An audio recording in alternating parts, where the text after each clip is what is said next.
Muy bien, hermanos, continuamos con lo que hemos estado compartiendo con ustedes, el tesoro escondido. Recordemos que la palabra de Dios nos enseña que el evangelio es como un hombre que va a un terreno y se encuentra con un tesoro escondido.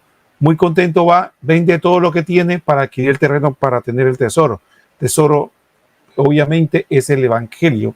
Y este programa se llama El Tesoro Escondido precisamente porque ese tesoro está no a la vista de muchas personas. Es más, algunas personas curiosamente lo rechazan. Bueno, y a partir de ahí, nosotros hemos empezado a comentar con ustedes el catecismo de la Iglesia Católica. Estuvimos ya comentando en el primer programa el numeral 1 más algunos textos introductorios. Después en el segundo programa estamos en el numeral 2 y ahora en este tercer programa vamos a iniciar con el numeral 3 de el catecismo de la Iglesia Católica.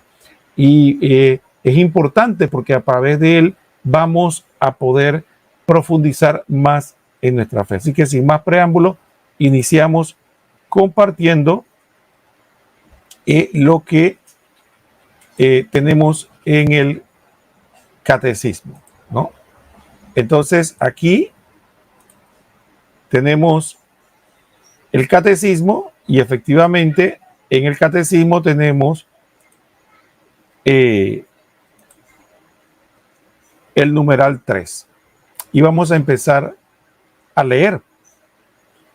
Quienes con la ayuda de Dios han acogido el llamamiento de Cristo y han respondido libremente a ella, se sienten por su parte urgidos por el amor de Cristo a anunciar por todas partes en el mundo la buena nueva. Este tesoro recibido de los apóstoles ha sido guardado fielmente por sus sucesores. Todos los fieles de Cristo son llamados a transmitirlo de generación en generación, anunciando la fe, viviéndola en la comunión fraterna y celebrándola en la liturgia y en la oración. Hechos 2:42. Entonces, empecemos por un elemento importante. Dice, quienes con la ayuda de Dios han acogido el llamamiento de Cristo y han respondido libremente a ella, es decir, a la llamada de Cristo, es un elemento importante de discernimiento lo siguiente. Primero, que el llamamiento es de Cristo. Dios es que nos llama primero. Dios es que nos da la capacidad de poder decir que sí. Pero, sin embargo, hay un elemento que queda de nuestra parte y es la capacidad de negarnos a ese ofrecimiento. Entonces Dios nos concede ambos aspectos, el llamamiento y la capacidad interior de poder responder que sí. Pero el hombre tiene la opción de decir sí o no. Por eso es que dice el catecismo que han respondido libremente. Entonces, el otro aspecto importante que debemos tener todos presente es que un elemento de discernimiento que todos debemos tener claro es que haber aceptado el llamamiento de Cristo y que ese llamamiento esté vivo o esa acción de Dios esté vivo en nosotros es lo que el catecismo enseña. Dice, se sienten por su parte urgidos por el amor de Cristo a anunciar por todas partes en el mundo la buena nueva. Aquí, este es un aspecto que es sumamente importante para nosotros. Algunas personas se podrían preguntar, ¿cómo yo voy a discernir cómo está mi vida espiritual? ¿Cómo está mi amor por Dios? ¿Cómo está mi realidad espiritual? Entonces, aquí tenemos un elemento que el catecismo nos muestra. Es que el amor de Cristo nos urge.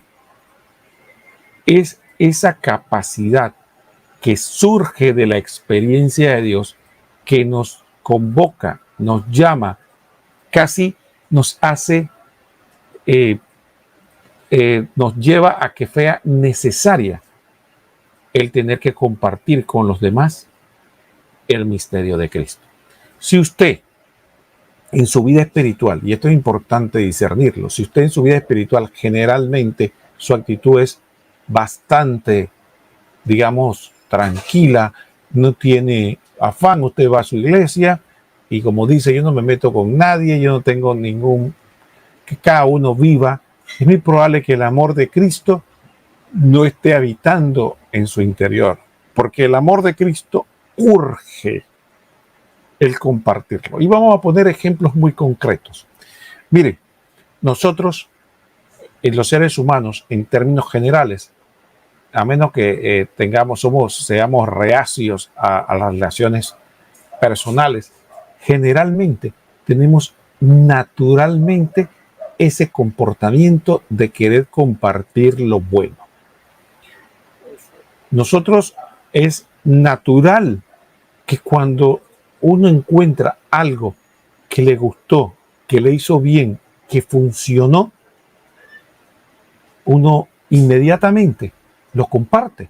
Usted ve personas, inclusive desconocidos en la calle, que lo puede estar escuchando. Oye, tengo esta situación, ¿cómo puedo resolverla? Y dice, oye, en tal lugar lo puedes resolver.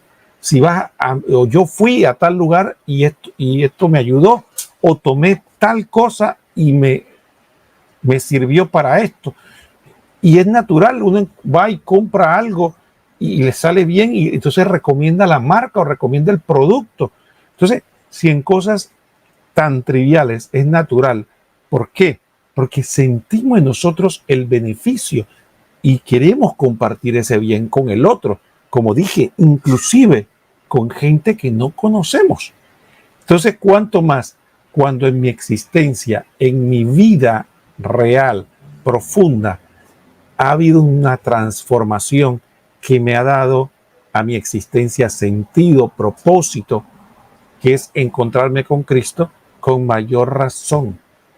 Entonces, cuando San Pablo se encuentra con Jesucristo, ¿no? Cuando él dice, ay de mí si no evangelizo, no se trataba de una especie de grito atemorizado por miedo al infierno. Se trataba de que él se sentía urgido por el amor de Cristo, por el tesoro que había encontrado y querer compartirlo con otros. Que la ceguera que él padecía no la siguiera padeciendo otros. Entonces, efectivamente, miren, voy a poner un ejemplo que para muchos puede resultar, digamos, ingenuo, pero es para poner solamente un ejemplo. Imaginémonos usted ahora que nos vayamos a una máquina del tiempo, en la década del 60, en la década del 50. Usted sabe que ahí la gran mayoría de la gente no pensaba que el tabaco producía cáncer y fumaban libremente. Y la gente incluso cuando se enfermaba de tabaco hasta le echaba la culpa a otra cosa. Imagínese usted que usted tuviera en ese momento con todas las certezas, las evidencias, el conocimiento de que el tabaco. Y tiene que hablarle a todas estas personas que piensan que el tabaco no hace daño y que es algo bueno y elegante consumir tabaco. Pero usted tiene que ir contracorriente y presentarle eso a la gente cuando usted sabe perfectamente qué lucha, qué dolor, qué tristeza. A la gente, ver a la gente ciega, envenenándose, consumiendo tabaco y provocándose enfermedades de todo tipo. Y peor aún, entonces achacándole esa enfermedad a otro. De la misma manera que esta analogía nos puede servir para ubicarnos. Hoy día, muchas personas están enfermas. Y esa enfermedad se llama pecado, lejanía de Dios. Y tenemos, todos los que hemos conocido el misterio de Cristo, tenemos esa evidencia de que están enfermos. Pero estamos contracorriente. Estamos llamando a la gente que salga de ahí, que se atreva a respirar aire puro, que se atreva a probar el amor de Cristo. Pero ellos dicen que su enfermedad es por otras razones. Que la religión no es que lo va a solucionar, que Cristo no es que le va a traer la solución, que rezar no es que lo va a ayudar. Igual que el ejemplo que pusimos que la gente se está enfermando por consumir tabaco, pero no lo quiere admitir. Pero aún así, con ese conocimiento encima, se urge la necesidad de ver a las personas destruyéndose y llamando la atención para que salgan de ese círculo vicioso. De la misma manera que el Evangelio viene a ser luz, sanación para nosotros y también una llamada. ¿Por qué no? Una llamada específica para que nosotros podamos conocer ese aspecto de nuestra fe importante. Entonces, gracias a todos los que están, a Adrián Castro, a Yureli Palomino, Valentín, a Valentina, a Valentín, perdón, a todos los que están con nosotros unidos, que estamos comentando este tema. Entonces sí, volvemos a lo que estábamos nosotros compartiendo, y importante para nosotros es conocer que efectivamente este es un aspecto. Miren lo que nos sigue diciendo el catecismo, por ejemplo. El catecismo nos dice que además del tema de anunciar en todas partes la buena noticia, nos habla de que efectivamente este tesoro recibido a los apóstoles ha sido guardado fielmente por sus sucesores. Y aquí venimos efectivamente a este tema, ¿no?, que hemos estado hablando. A este tema que hemos estado hablando, y es el tema de que es un tesoro. El catecismo lo llama tesoro. El tesoro del Evangelio, el tesoro del encuentro con Cristo. Entonces, lo importante para nosotros, hermanos, es que Jesucristo le dio esa revelación a los apóstoles. Y por eso nuestra iglesia es apostólica, porque Jesucristo la establece sobre los apóstoles. Pero también hay un concepto, que es el concepto de la tradición o transmisión. Entonces los apóstoles no solo reciben el tesoro y lo conservan, sino que lo transmiten para que otros lo puedan recibir fielmente. Vimos en los numerales anteriores que el mandato misionero fue universal: ir por el mundo a predicar el Evangelio. Pero importante es el concepto de tesoro, que es el nombre que tiene este programa. Entonces, volvemos a la reflexión que empezamos al inicio.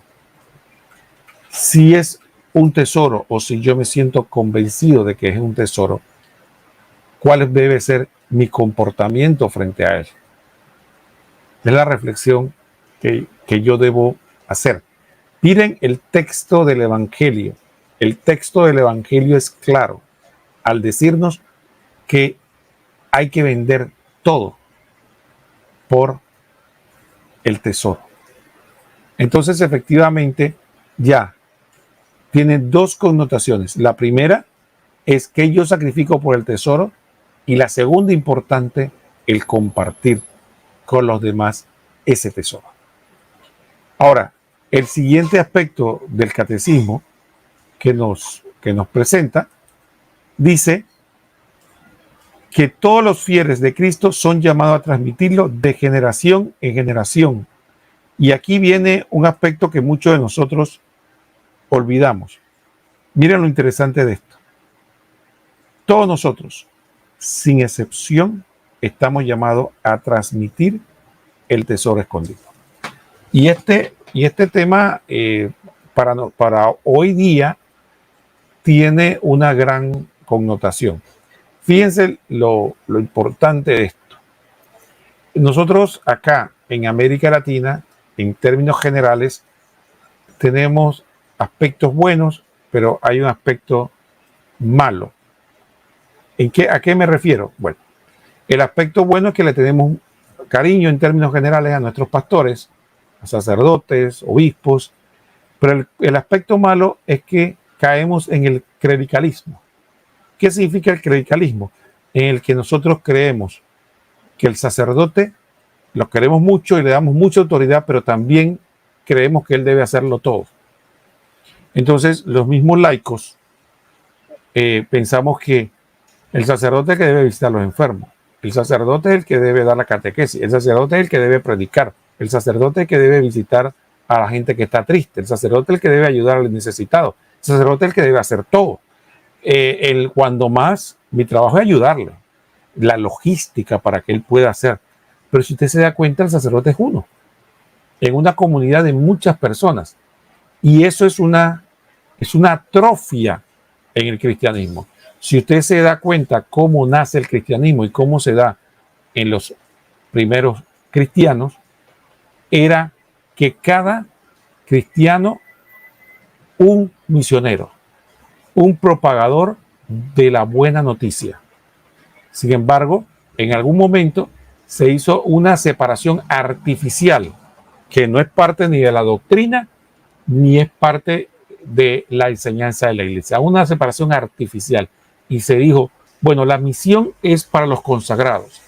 El que quiere ser misionero, el que quiere predicar, el que quiere contribuir a la evangelización, que se haga religiosa, religioso, monja, monje o cura, diácono, cuando más. Pero los que no, nos dedicamos a nuestros asuntos, vamos a la misa, nos alimentamos y ya no tenemos que ver con esto. Sin embargo, si nos damos cuenta, es un prejuicio y convertimos el prejuicio en enseñanza de la iglesia. Entonces hay gente que piensa que, bueno, sí, que así es que funciona la iglesia y que eso es lo correcto. Sin embargo, vemos que el catecismo nos enseña lo contrario. El catecismo nos dice que todo bautizado, toda persona que tiene el conocimiento de Cristo está llamado a compartir el evangelio. Ahora, la pregunta es, ¿qué necesita usted para compartir el evangelio? ¿Qué necesita usted? Bueno, los primeros cristianos decían que el evangelio, más que transmitirse, se contagiaba. Es un proceso en el que yo tengo que dar lo que tengo. Entonces no se trata tanto de palabras, sino de experiencia. Y muchos de los católicos queremos pasarnos horas y horas, meses, supuestamente preparándonos para ser grandes evangelizadores y no nos damos cuenta que para la evangelización lo más importante es la transmisión de la fe. Y la transmisión de la fe es una experiencia en primer lugar. Yo puedo pararme aquí con ustedes, hablarle el catecismo una y otra vez y pararme y hablarle a la gente y hablarle que Cristo vino, se encarnó, que es el verbo encarnado, que a salvarnos, que se encarnó en el seno de la Virgen, que creció, murió por nosotros, derramó la sangre, resucitó al tercer día, nos libró del pecado original y gracias a él tenemos una vida sobrenatural y que al final, si somos fieles, vamos a ir al cielo y eso no le va a saber a nada a la persona. Y es lo que muchas veces nos estrellamos en los aspectos de la evangelización, porque creemos que se trata de repetir contenidos. Nosotros, efectivamente, hay programas como este que tienen la matriz, la iniciativa, el sentido catequético para la formación que veremos en los próximos programas. ¿Qué nos dice el catecismo que es la catequesis? Pero estamos hablando de evangelizar. La evangelización es la transmisión de una experiencia y la experiencia tiene que ser vivencial y por lo tanto no hay verdadera revelación y experiencia del fe sin el sujeto que la recibe, la asume y la vive y como tal entonces es capaz de transmitirla como una vivencia al otro. Entonces la esencia de la evangelización es el poder yo transmitir lo que vivo. Ahora, ¿qué pasa con muchos de nosotros? Bueno, efectivamente, si mi vivencia está fría, si mi vivencia está floja, entonces no tengo nada que transmitir. Probablemente la persona a la que quiero evangelizar me va a decir, pero si es que tú estás igual que yo, somos iguales, ¿de qué me estás hablando? Porque tú vas a la iglesia un poco más que yo. No hay mayor diferencia. Entonces muchas veces nos frustramos, nos estrellamos, nos golpeamos contra el piso porque decimos, no, es que lo que pasa es que el mundo está muy ensaguecido, muy duro. Es posible que sí, pero muchas veces el estrellarnos es porque el querigma, la evangelización, el llamar a una persona nuevamente al sendero de Cristo, ojalá sea un bautizado o un no bautizado, no se puede hacer desde la teoría, sino desde la experiencia, vivencia. Recordemos que Jesucristo cuando en el Evangelio de Juan nos decía, en esto conocerán que son mis discípulos, en que se aman unos a otros. El otro aspecto importante es que en los Hechos de los Apóstoles nos constatan de que lo que hacía que la comunidad los admirara era la convivencia, el amor que había entre ellos. Entonces, efectivamente, la evangelización de la que nos está llamando es la transmisión de una vivencia.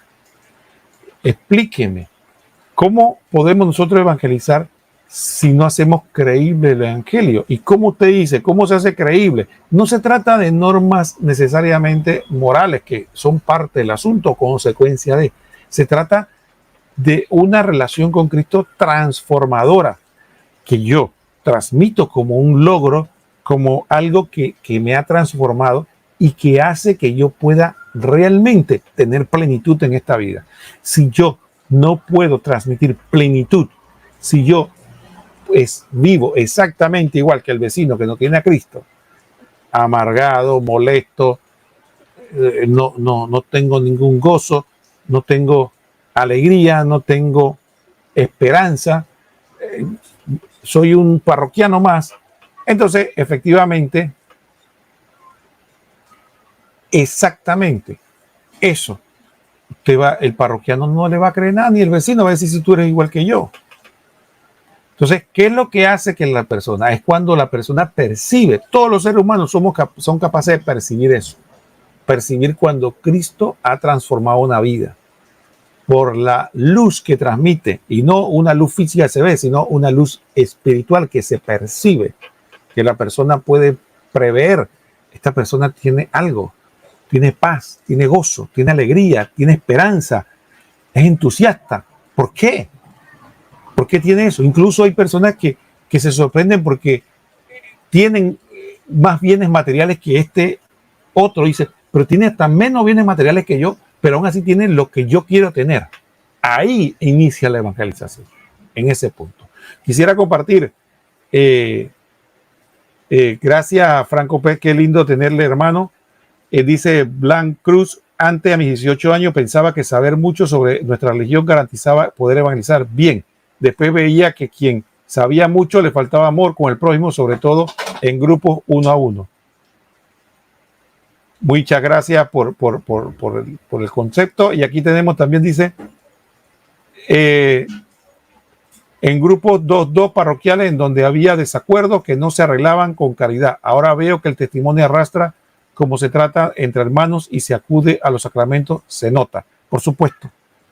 Y eso es lo que la iglesia nos está pidiendo. Entonces la gente cree que tienen que tener 2 doctorados, 3 maestrías, especialista en Biblia y conocer griego koiné, hebreo y además citar textos bíblicos como metralladora para poder evangelizar.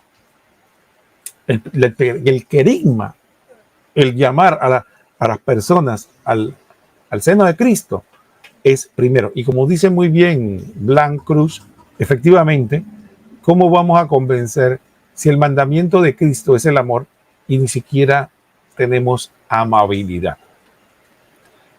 Hay un santo al que yo le tengo mucha devoción, San Francisco de Sales, dice que la humildad y la amabilidad o la dulzura, como él lo ponía, o la afabilidad, como le quiera llamar, es la base de la santidad. Entonces, imagínese un cristiano que no es amable.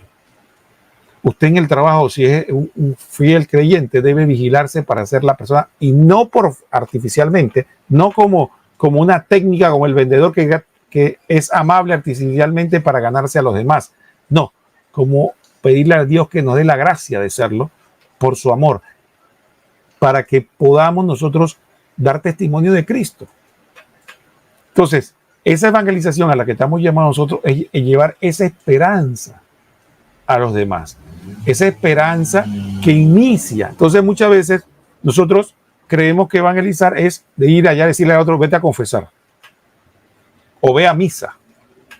Entonces la gente dice, no, yo no voy a confesar ni voy a misa. Entonces, oye, qué difícil evangelizar. Ahora le voy a citar textos bíblicos. Tampoco le interesan los textos bíblicos. Vuelvo y repito, es la transmisión de la experiencia. Póngase a pensar, por ejemplo, traslademos a los hechos de los apóstoles, a los primeros cristianos, a los primeros 400 años de cristianismo. Cuando va usted a predicar, esa gente no tenía Biblia, no tenía los textos bíblicos, no tenía una doctrina tan establecida y muchos de ellos no sabían. Entonces, ¿qué transmitían? ¿Qué podían transmitir ellos? Si ellos no sabían que era Cristo, ni entendían muchas veces al pueblo judío, ¿qué transmitía? La experiencia de Cristo en su vida. Entonces, esa experiencia le hacía preguntar al pagano, al que no sabía, oye, ¿qué tienes tú? ¿Qué es lo que te ha transformado? ¿Por qué estás así? Entonces, es que he conocido algo que me ha llevado. Entonces, es importante esta concepción y muchos de nuestros trabajos evangelizadores traen. El otro aspecto importante es que si nosotros vemos a nuestros hermanos con un objetivo, nosotros no somos vendedores. Nosotros no somos vendedores, aunque hay gente que usa ese eufemismo de que hay que vender el evangelio. Nosotros no somos vendedores. Nosotros tenemos que ver a nuestros hermanos como lo que son, hermanos en Cristo. Están alejados de Dios, que es ateo, que no está bautizado. Tenemos que verlo con amor, como el amor que Cristo dio por morir en la cruz por él. Si mi amor es condicionado de que yo me acerco a ti para ver si logro que vuelvas a la iglesia, logro que leas la Biblia, logro que te metas a mi grupo, es un amor que no es cristiano, eso es un amor mundano, es el mismo amor que presenta el político que quiere jalarte para su partido, quiere conseguir tu voto, el vendedor que quiere venderte algo, o el hombre malogrado que quiere conquistar a una mujer a toda costa. Ese es lo mismo. Entonces nosotros queremos evangelizar y le manifestamos amor a la persona mientras tenemos esperanza de que creemos que podamos atraerlo a nuestro grupo, a nuestra fe, Entonces cuando vemos que no, entonces ya no te hablo, ya no te trato. Yo intenté, pero ya que va con esta persona. Entonces la que hace la persona es confirmar a lo que tú me tratabas bien era porque tenías interés, pero ahora que no voy a tu retiro, no voy a tu, entonces tú no me tratas, Entonces, ¿se dan cuenta por qué muchas veces lo que el mandato del catecismo de la evangelización no funciona? Porque estamos equivocando las cosas.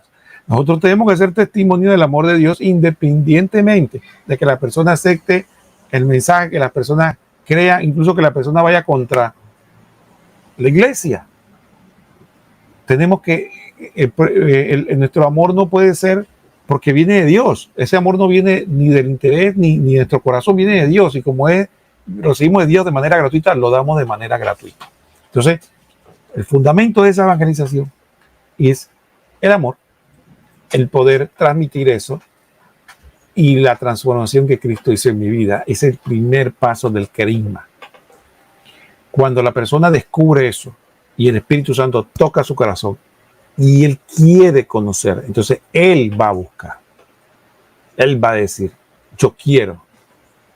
Entonces ahí el tiempo está maduro para que la persona pueda recibir entonces el querigma de Cristo. Pero no, muchas veces lo que queremos es que arrepiéntete, Cristo viene pronto.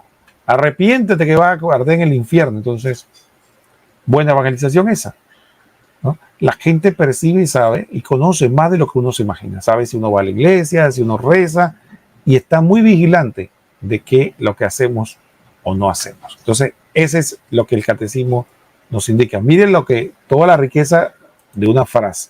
Hay otro aspecto importante. Dice, todos los fieles de Cristo son llamados a transmitirlo de generación en generación, anunciando la fe, viviéndola en comunión fraterna, celebrando en la liturgia y en la oración. Entonces, aquí hay tres conceptos que nos presenta del catecismo, cómo se transmite. Hay que anunciar la fe, hay que vivir la comunión fraterna y, dice el catecismo, celebrando la liturgia. Entonces, ahí vemos esa concepción para poder. Ahora, Yo quisiera ya, para ir entrando en este aspecto de la misión que tenemos los laicos, es que muchos de nosotros no entramos o no entramos en este ímpetu evangelizador, fundamentalmente es porque no queremos ser humillados. Y la humillación no significa que se burle de nosotros, es que muchos de nosotros no soportamos el rechazo. Y esa es la verdad. A muchos de nosotros no nos gusta que vamos a traer cualquier propuesta. Desde elegir el lugar que vamos a ir al paseo, hasta la película que vamos a ver, o qué es lo que vamos a hacer. Y cuando la gente no apoya nuestra idea, muchas veces quedamos heridos, molestos. ¿Por qué? Porque no aceptaron lo que yo dije, o dijeron que mi propuesta no era buena, era mala.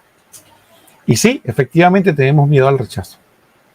Y entonces, ¿qué ocurre? Ese miedo al rechazo nos bloquea. Entonces, recuerdo que hay personas que, por ejemplo, cuando hablamos de este tema de las redes sociales, está más preocupado de cuántas personas lo está viendo, o de cuántos likes tiene, o cuántos seguidores tiene en su red, de que evangelizar. Póngase a pensar que los primeros evangelizadores evangelizaban de uno a uno, y no era de un día. A veces le tomaba mucho tiempo a esta persona y tal vez no entraba a la comunidad, o tal vez no aceptaba el evangelio, o tal vez sí, pero le tomó 2 años estando con él.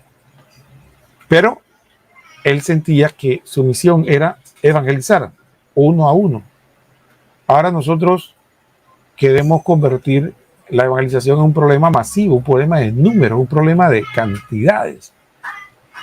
Y no nos damos cuenta que nuestra misión frente a Cristo, ¿quién ha dicho que Cristo no va a tener una tabla de productividad como si usted se imagina que Cristo es un ejecutivo de una empresa productora?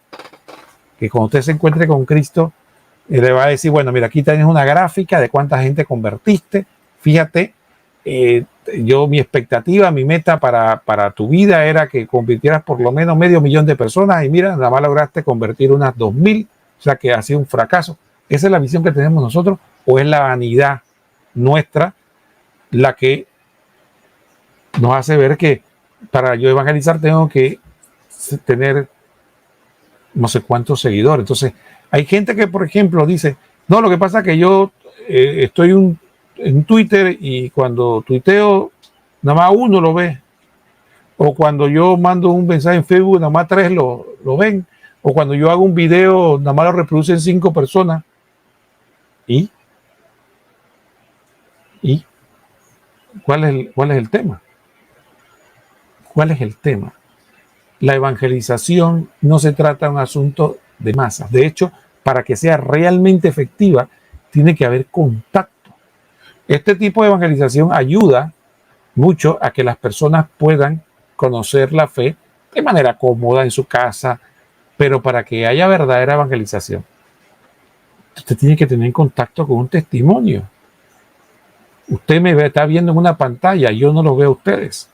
Entonces, al final de cuentas, si usted decide por esta transmisión empezar a enrumbar su vida, tiene que encontrar testimonios concretos en su vida. Gracias, Gerardo Rafael Alonso Romo, por estar acá. Tiene que encontrar testimonios concretos, personas concretas con las que usted vive su fe y usted ve el testimonio. Entonces, sí, efectivamente, los medios contribuyen, sensibilizan, adelantan de alguna manera el poder llegar, pero nada más se va a poder suplantar en la labor evangelizadora este aspecto testimonial, vivencial, de transmisión de un amor real, de persona a persona, de una comunión real en Cristo Jesús. Entonces, hasta que no veamos eso como una forma de evangelizar, miren, póngase a pensar, si usted fuera un predicador y usted va a un estadio, lleno de estadio, 100,000 personas, y le habla y toda la gente ahí se emociona. Cuando usted se va, usted apenas diríamos, encendió una cerilla, si acaso, en esas personas, si acaso, el cuidado que hay que un porcentaje. Pero, ¿qué es lo que le va a dar sostenibilidad a eso? No fue lo que usted dijo en ese, usted no va a decir yo evangelicé 100,000 personas, ¿no? Lo que va a darle sostenibilidad es el hermano que él tiene cercano, cada persona esa, que va a ayudar que esa cerilla que se encendió se mantenga encendida, el hermano concreto. Entonces la evangelización es esa. Y esa es la que nos pide el catecismo. Y esa es la que estamos llamados todas las personas. Y esa es la que puede hacer cualquier católico que tenga una experiencia de Cristo unido. Una experiencia de unidad en Cristo. Y nosotros los católicos hemos perdido ese sentido de la universalidad de la misión y también el sentido de pertenencia, de llevar a la Cristo a los demás. Por eso el mundo está avanzando, por eso el pecado está avanzando, porque si usted se da cuenta, los que promueven el vicio, los que promueven el pecado, sí están activos, se están conquistando gente, llamando, invitando, tratando de... Hay gente que usted se da cuenta de que todas estas ideologías y todo este comportamiento anticristiano es una campaña permanente de personas que están tratando de conquistar a jóvenes, a niños, a personas permanentemente, mientras que los católicos o estamos encerrados en los templos o mantenemos una actitud más que todo retraída, escondida, apartada. No nos acercamos a los demás. Y eso es lo que el Papa dice. Muchas veces al Papa se le malinterpreta, algunos hasta lo ven como o lo acusan de que es muy laxista o que es muy... Pero el punto, lo que tenemos que ver nosotros a la luz del Espíritu Santo es lo que Él nos está llamando. Está llamando a esta cercanía. No le está diciendo a la gente que le aplauda el pecado al otro. No le está diciendo que le diga a la gente que no importa si vive de una u otra manera. Pero lo que le está diciendo es que no puede condicionar el amor. Usted no puede decir que usted está en un círculo, por ejemplo, del trabajo, y de repente usted va a amar a las personas, a los católicos, pero a los budistas no, y a los protestantes no, y a los otros ateos no, solo a los católicos. O sea, eso es puro sectarismo. Y entonces, sí, entonces como algunos critican a la iglesia, entonces los aborrezco, y dice, pero entonces, ese es el amor de Cristo, y esa es la evangelización que yo pretendo dar. Es como decíamos al inicio, ese es el amor condicionado del vendedor, del que te trato bien y te atiendo y te ofrezco café y te alabo y te doy lisonja mientras veo la oportunidad de venderte. Pero cuando tú dices no te voy a comprar nada, hasta ahí llegó la atención, hasta ahí llegó la sonrisa. Entonces no será que los católicos estamos haciendo lo mismo, ¿no? Mientras yo veo la oportunidad, hasta ahí, ¿no? Pero cuando veo que tú sigues en tus vicios, o sigues en tus sectas, o sigues en tu mal comportamiento, o sigues atacando a la iglesia, ahí no te soporto. Entonces, estamos cometiendo, entonces eso es lo que el Papa nos está diciendo, ¿no? El Papa nos está diciendo de que nuestro amor no puede ser condicionado, ¿no? Nuestro amor no puede ser condicionado, no puede ser. Y la evangelización muchas veces caemos en ese grave error. Bueno, saludos a Gerardo, a Rack, a Estela Panisoto. Gracias a Dios mío por tu amor. Y es importante lo que estamos diciendo. Ya para cerrar, quisiera ver dos aspectos importantes que son necesarios y que el catecismo nos muestra. La vivencia de fe tiene que ver con una vida comunitaria y una vida litúrgica. No voy a hacer mucho hincapié en la vida litúrgica, quisiera hacer más hincapié un poco en la vida comunitaria. Hemos perdido el aspecto de la comunidad de comunidades. Si bien es cierto, todos tenemos o deberíamos tener una convivencia familiar, ¿no? Entendiendo la familia a las personas que viven con nosotros. Efectivamente, y eso es bueno, Sin embargo, la iglesia nos llama a que no solo sea la comunidad parroquial, sino que debemos procurar, en la medida de lo posible, lograr tener una comunidad pequeña de hermanos concretos con los que yo pueda compartir mi fe, orar juntos, vivir juntos, sufrir juntos. Por eso la parroquia se convierte en comunidad de comunidades. ¿Qué ocurre?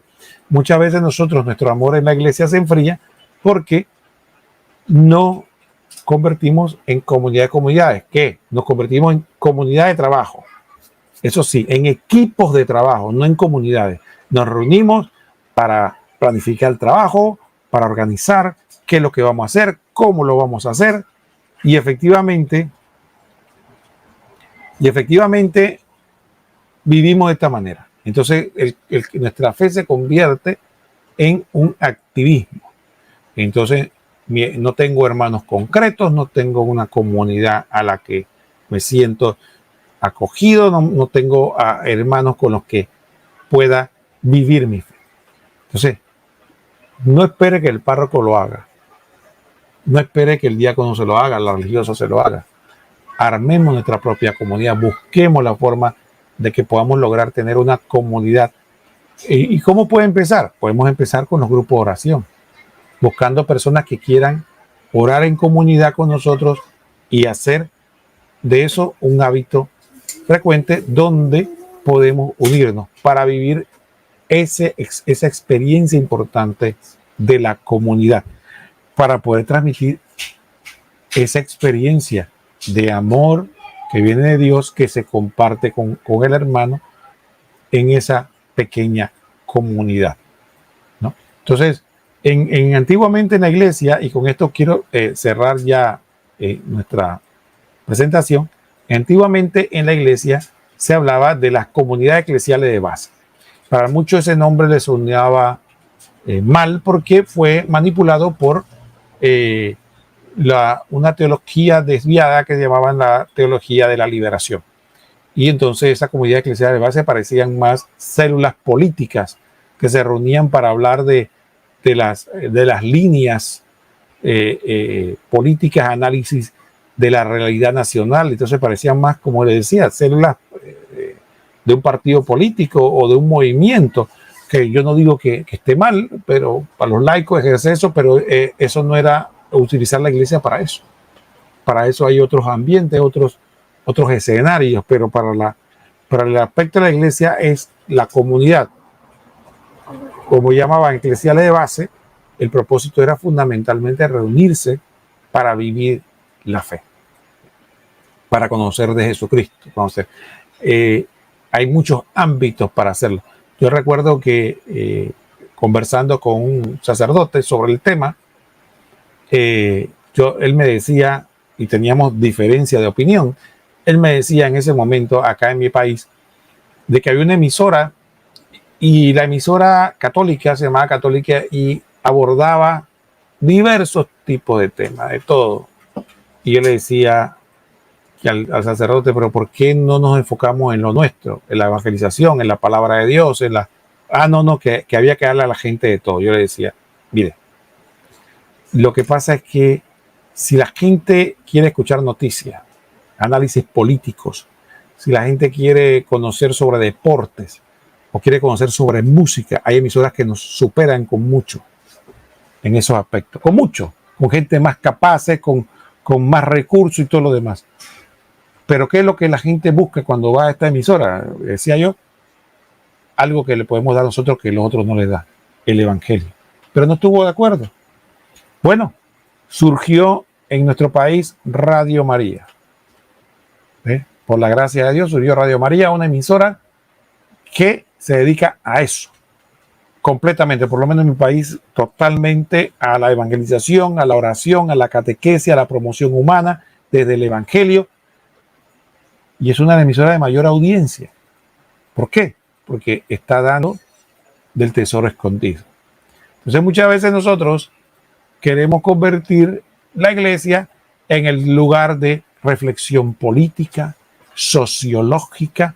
No, que lo que pasa es que nosotros tenemos nuestro deber de analizar la realidad, sí, pero nosotros como ciudadanos tenemos, y laicos, también tenemos espacios para hacer eso.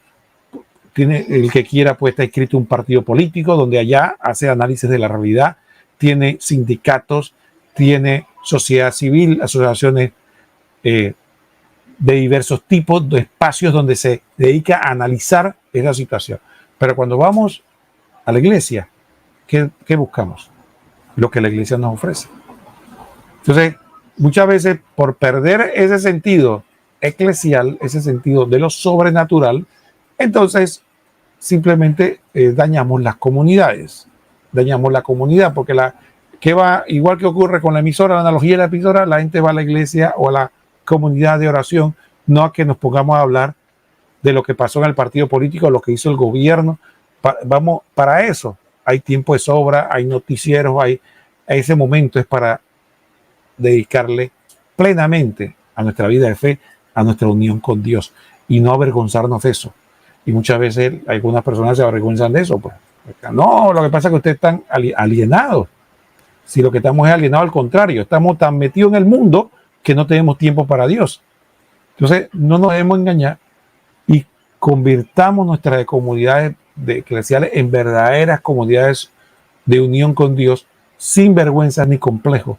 Y que ese tiempo que dedicamos a Dios en ese momento, solo para Dios, no es algo de lo que debamos avergonzarnos y pensar que porque solo hacemos esto, que solo hablamos de Dios, solo oramos, solo lo alabamos, solo leemos la Biblia, solo nos profundizamos en su mensaje, estamos alienándonos y que tenemos que dedicar tiempo a las cosas del mundo. El mundo nos está tragando y no nos deja vivir. Entonces es importante poner las cosas en contexto,